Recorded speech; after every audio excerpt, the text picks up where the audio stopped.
بسم اللہ الرحمن الرحیم۔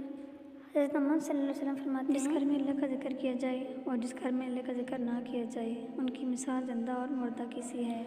اگر جھک جانے سے تمہاری عزت کم ہو جائے تو قیامت کے دن مجھ سے لے لینا۔ جو مومن لگاتار بیمار رہے ان کو بخش دیا جاتا ہے۔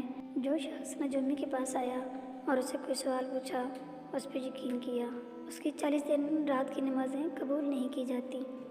طاقتور وہ نہیں جو لوگوں کو کشتی میں بچھاڑ دے، حقیقی طاقتور وہ ہے جو غصے کے وقت اپنے آپ پر قابو پا لے۔ تم میں سب سے زیادہ سچے خواب دیکھنے والا وہ ہے جو تم میں سب سے زیادہ سچی بات کہنے والا ہو۔ پاک دامن عورت پر الزام لگانا 100 برس کی عبادت کو ضائع کر دیتا ہے۔ مسلمان مرد کے پاس اسلام کے بعد سب سے قیمتی چیز اس کی بیوی ہے۔ اگر تم اتنے گناہ کر لو کہ تمہارے گناہ آسمان تک پہنچ جائیں مگر اس کے بعد تم توبہ کر لو تو اللہ تعالیٰ تمہاری توبہ قبول کر لیں گے۔ سبحان اللہ۔ 4 چیزیں جب تمہیں مل جائیں تو دنیا کی کسی چیز کے نہ ملنے پر افسوس نہ کرنا۔ پہلا، ایمانت کی پاسداری کرنا۔ دوسرا، گفتگو میں سچ بولنا۔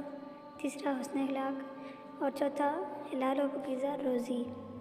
نیک اور بلند مرتبہ والے لوگ اپنی بیوی کی عزت کرتے ہیں اور پست ذہین اور نیچ لوگ ان کی توہین کرتے ہیں۔ جنت میں ایسے لوگ داخل ہوں گے جن کے دل چڑیوں کی طرح نرم ہوں گے۔ بخار جہنم کی بھاپ کے اثر سے ہوتا ہے، اسے پانی سے ٹھنڈا کر لیا کرو۔ ویڈیو اچھی لگی ہو تو پلیز لائک کرنا مت بھولیے گا اور سبسکرائب کرنا بھی مت بھولیں۔ Thanks for watching. اللہ حافظ۔